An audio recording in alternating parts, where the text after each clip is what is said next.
What's up, people? What's up, people? It's your boy Spence Crosby, aka Faisca. I haven't said that in the last podcast, and I got my two homies with me as usual. It's your boy William O. Taylor, CEO of New Wave Coaching, and Tyler's Wellness, owner of the Talented Income Academy. And this is Fill Your Cup Podcast. Today, we already got our tea this time. We got some burdock root and ginger turmeric blend that I have. Fellas, our cup is filled. Let's take a sip. I know it's hot, so don't burn your lips, all right? Let's go ahead and take that sip. Set the intention. Let's see, this intention. What should we do today? I say health. Health. Yeah, that's pretty. Health. It's pretty broad, you know. Yeah. All right, health it is. For good health. Ooh, that is hot. Oh yeah, it's very hot. a little bit warm. So we just got done taking our sip of tea. Hope you guys took your sip of whatever you drink, and hopefully some good tea. It's time to spill the tea now, fellas. Today we're going to be talking about nutrition and fasting, or the secrets about both. There we go.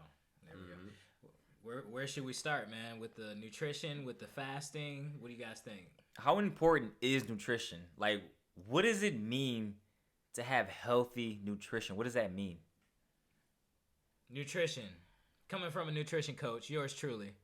I would have to say nutrition is getting the fundamentals, the things that the body truly needs in order to operate and to perform at a high level, health-wise, keeping everything healthy, you know?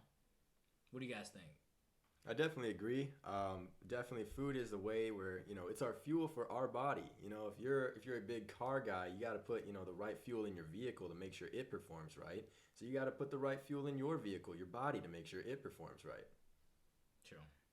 Yeah, so just like my man Tyler was saying, people put high performance fuel inside of your car, protect your engine. What is it? Like the premium gas inside of the car. So why not put premium fuel into your body so that you can keep your engine running strong, perform at a high level, perform fast, Yeah.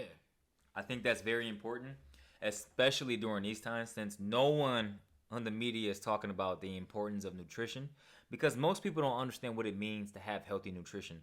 There's a lot of misconceptualized things about that, and the biggest thing I tell people is listen to your body. We have all these different diets we talk about, because fellas, that's what I want to dive into.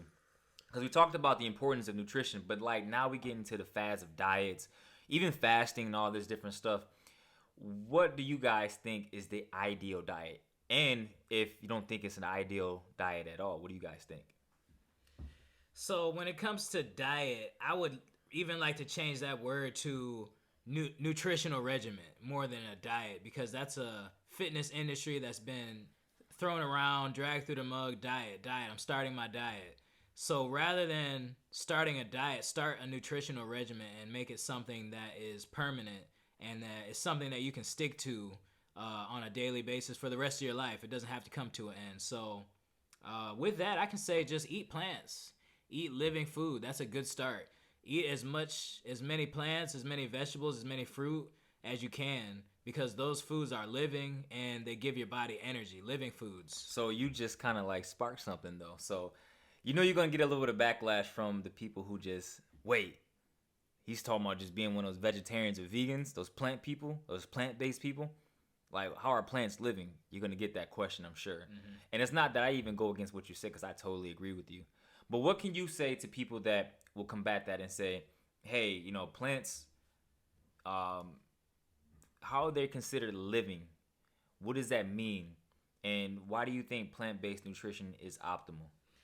All right, so plants, I'm saying, are living because, well, they are. They're in nature. Things that are in nature and things that relate to the human being, because nowadays we got a lot of processed food. It's man-made food. And it's meant to preserve. They put preservatives in it so that it lasts longer and all these types of extra things. That is why we're seeing high rates of disease, high rates of cancer, because we're putting odd things into our body. So just to I kind of fall into the camp in between, because I do understand the principles of being plant-based, but I also understand and I feel that meat, in my opinion, is something that the human body needs, There's vegans out there. There's vegetarians out there.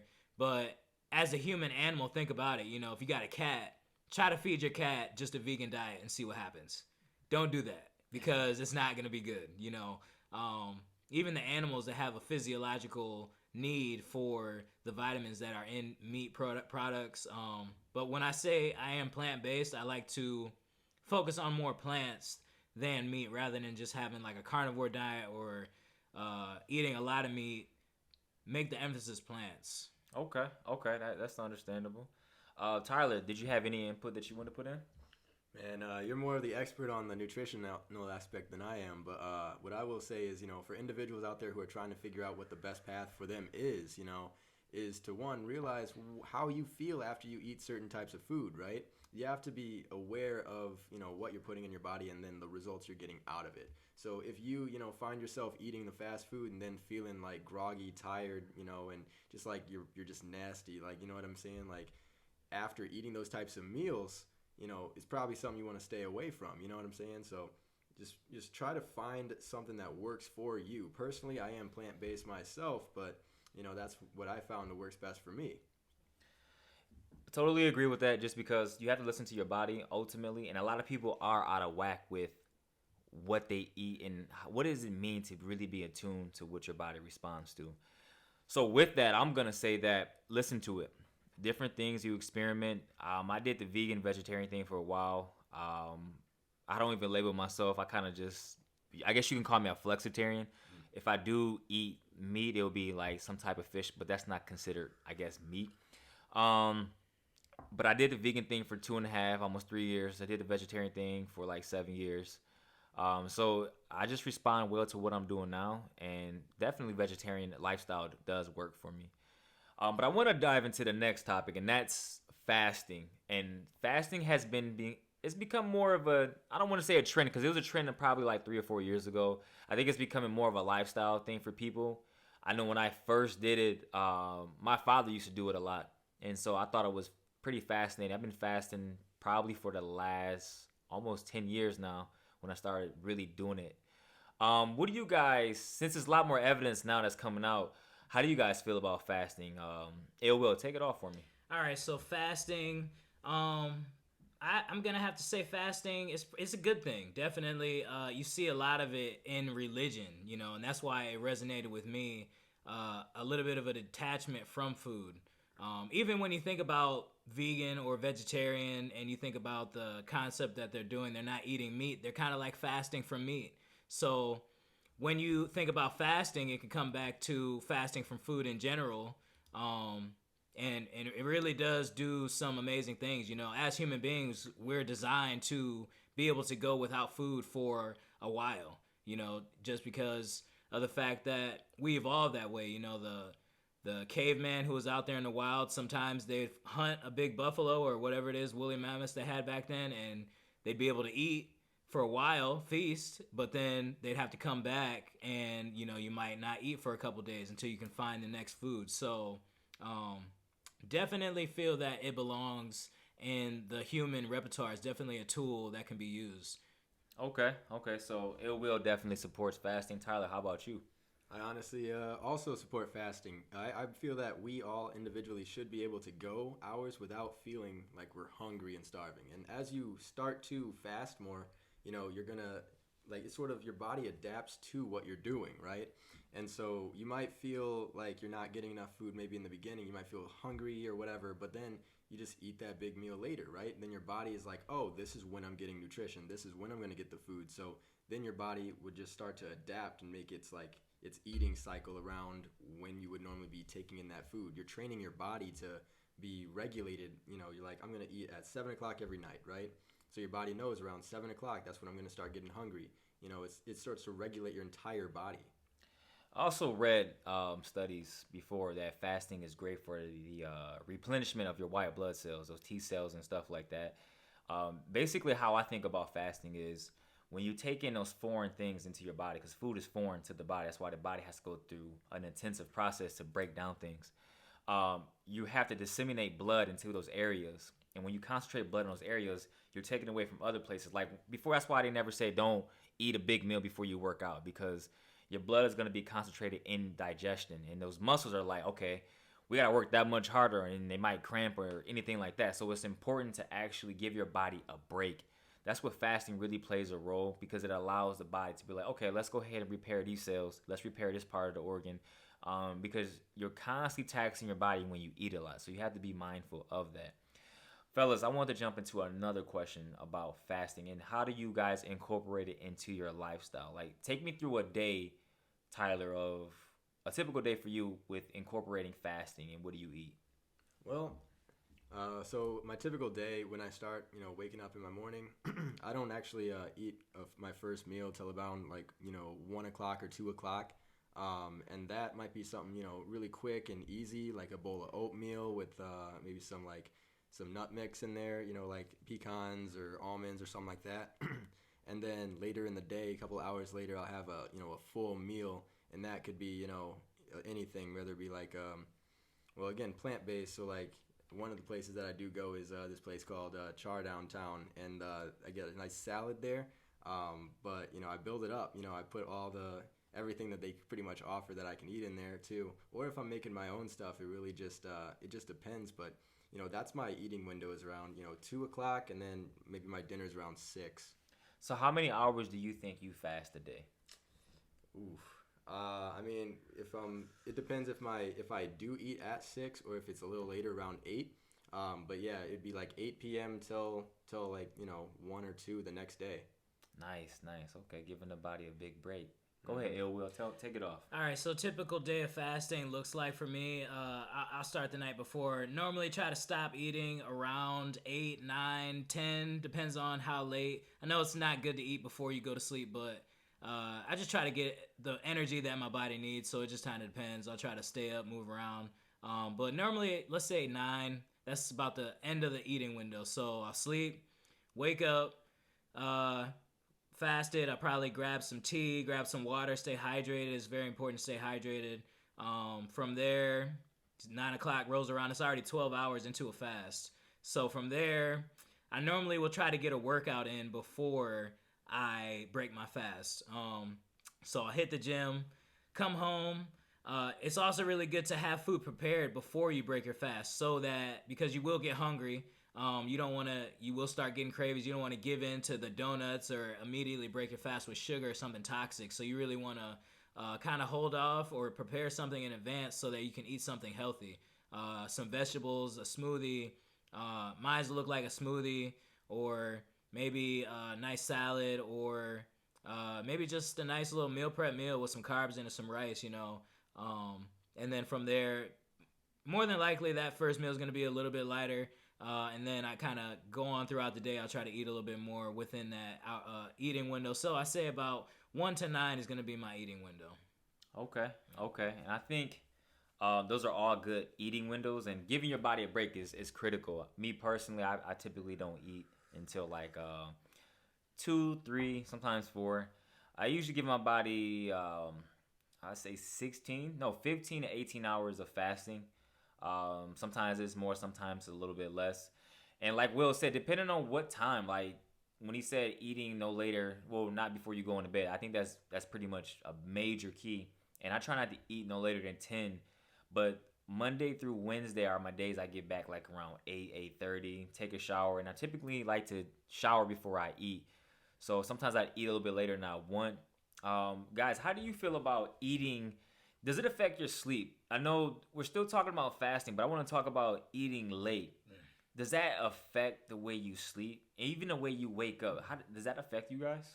100%, man. I noticed that if I do have that meal and it's a large meal, then I just like, all right, I'm going straight to sleep so I can get my sleep. I'll be restless. My body is still awake digesting that food, and that's what they say.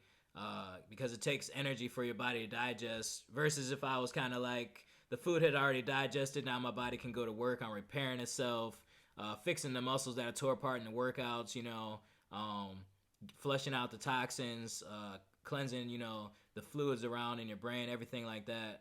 So I definitely, after I do eat, I notice that my sleep it's hindered. I wake up, I'm groggy. So I really do try to stay away from that, as much as possible. Okay. Tyler? Personally, it depends on my sleep on that night, depending on what I have to do for work. Tyler doesn't sleep. Right. Tyler doesn't sleep, guys. He's an owl. Man, yeah. So I mean, I'll go to bed, sometimes around 4 a.m. It really depends. So then the latest I'd eat, if it's super late, would be like 9 or 10. Like, and that's like if I miss stuff and I was like busy all day. And what I noticed though about fasting, more or less, is like my mental state, right? You focus on what you want to eat when you eat more often.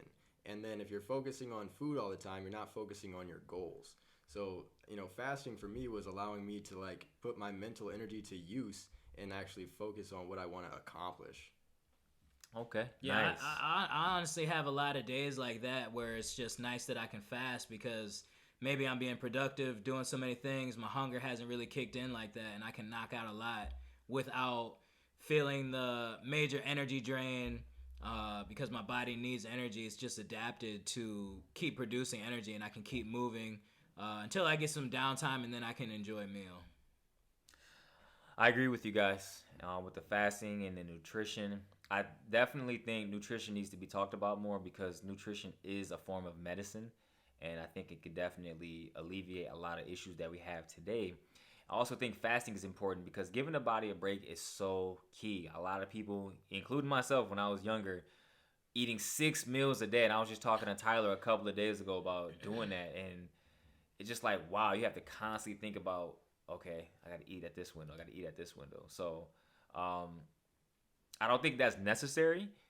I think that's definitely listen to your body to see what you respond to. I think that's the most helpful advice I could give anyone.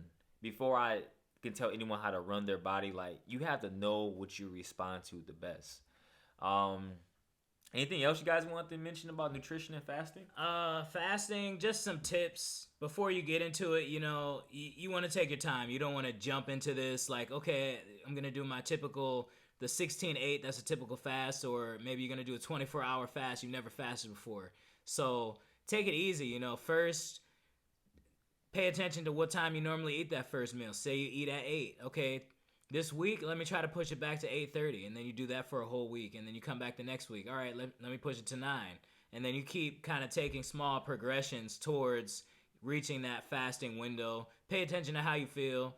Some days if I'm hungry, sometimes some days I'll wake up and I'll be like, man, I'm hungry first thing in the morning. Like, I should eat some food. Maybe I didn't eat enough or whatever it is. I'll listen to that and I'll be like, yeah, it might be time for some fuel. So it's not something you have to do every day, but it is helpful. It's cleansing. You have the mental focus. So I would say start there. Start there with fasting, taking it slow, and just listening to your body. Don't go into just a large fast all of a sudden. Maybe you guys want to talk about some benefits of fasting, other benefits you guys know?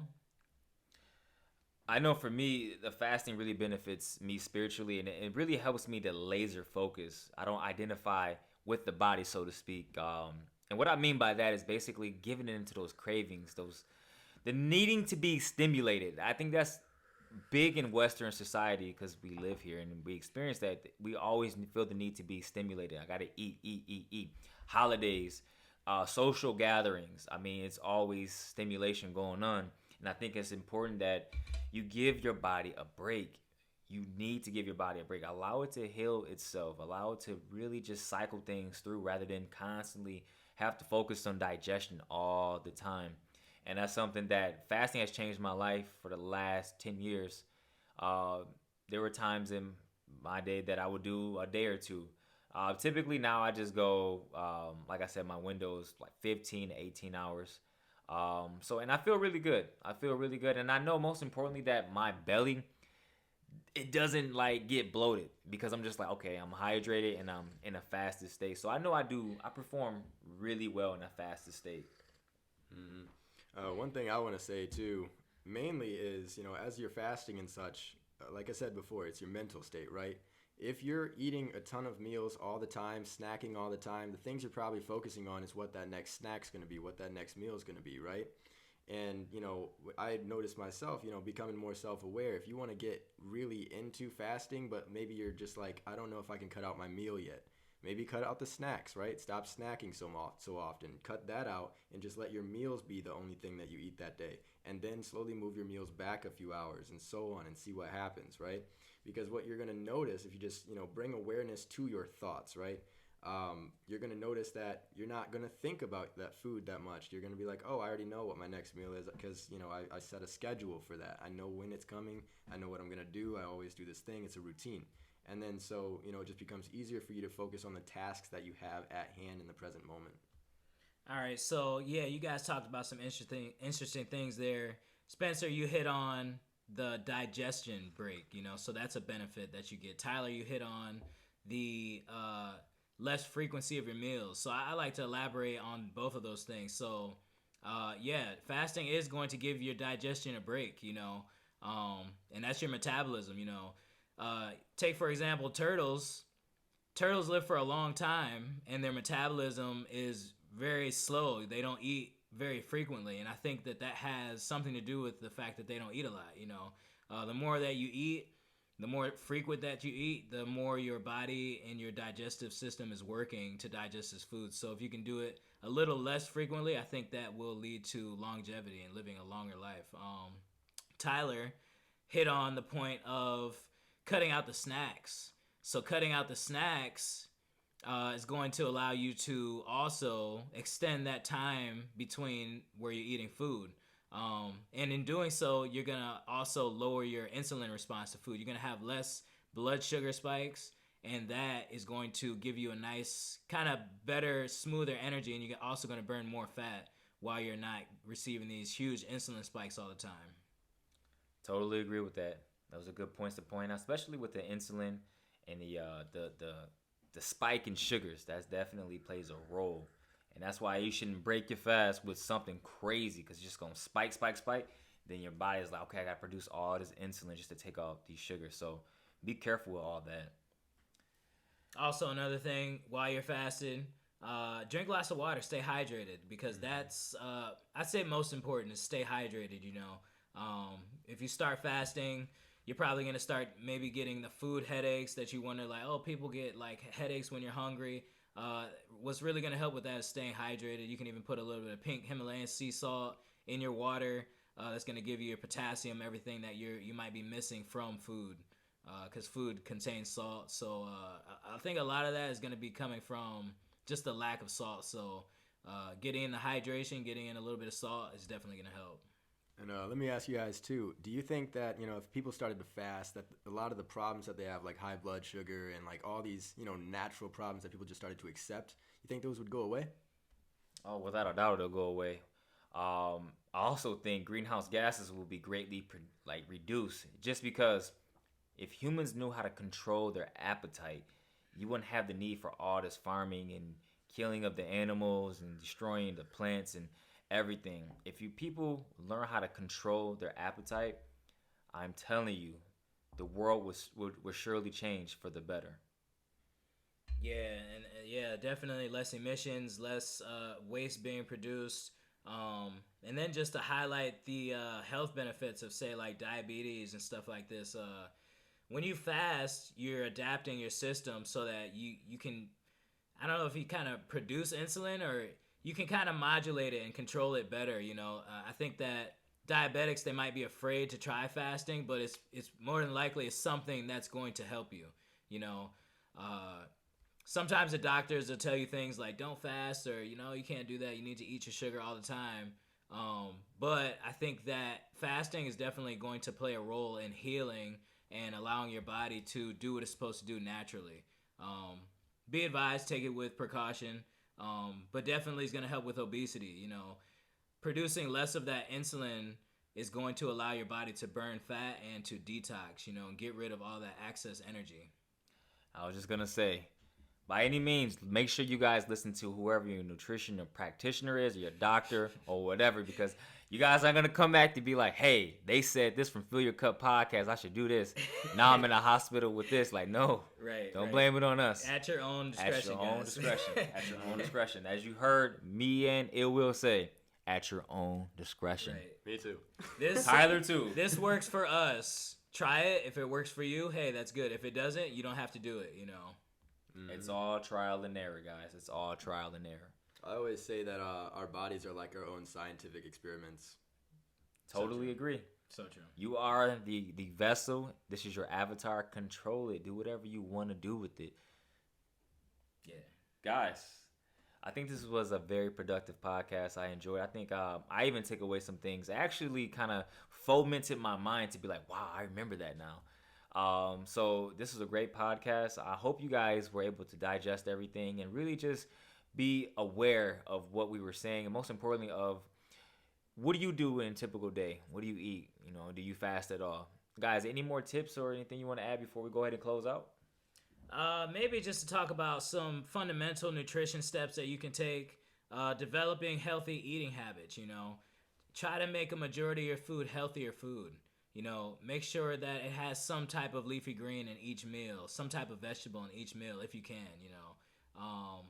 Try a salad, you know, drink lots of water, stay hydrated. Those are all things that are very fundamental to staying in shape, staying healthy. Also, cutting out the processed and refined carbs, you know, the sugars, the bread, the flour. Go for more kind of like what Tyler was kind of pulling up from his phone. He had The 4-Hour Body by Tim Ferriss, and he just kind of talks about the slow carb approach. Everybody thinks carbs are bad, but what they're really talking about is the refined carbs. So try to cut out as many of those refined carbs as you can. Go for more sweet potatoes, you know, legumes, beans, even white rice isn't so bad, you know. More natural carbs coming from vegetables and things like this, and less of the refined stuff. Okay, Tyler? One thing I want to add on is something that Will dropped as a gym at our mastermind meeting. He was saying that, you know, as you're, you know, eating and trying to get your diet or, you know, your regimen right, don't be afraid to eat the same thing all the time. If you want to have results, you know, you're going to have to find a meal that works for you. And if it is one type of meal that has all the nutrition in it, you know, if you want fast results, don't be afraid to eat that same meal all the time. It's going to be tough to, you know, get all your macros and stuff when you're just like, well, maybe this place has what I need, you know, but if you know what a meal has everything you need, go ahead and eat that. Yeah, definitely try to get out of the mindset of we want food because it tastes good. Get into the mindset of I want to eat this food because it's good for me and I have good energy when I eat this food. Pay attention to how the food makes you feel and perform. All right, guys. Well, thank you. Thank you. I hope you guys appreciate that advice as well. Guys, until next time, we're going to go ahead and our cups are pretty much empty. Besides Will, he just filled his up again. Burdock root, that's some good stuff. Yeah, some burdock root, Try that, turmeric, guys. ginger. Yeah, so guys, I hope you guys enjoyed the podcast. Hope you guys filled your cup with some good stuff, and I hope you guys enjoyed the tea that was spilled. Until next time, Spence Crosby, Faiska, I'm out. Tyler's Wellness out as well. It's your boy, Professor Illwill, and I'm out. Check us out. New Wave Coaching. Peace. Peace.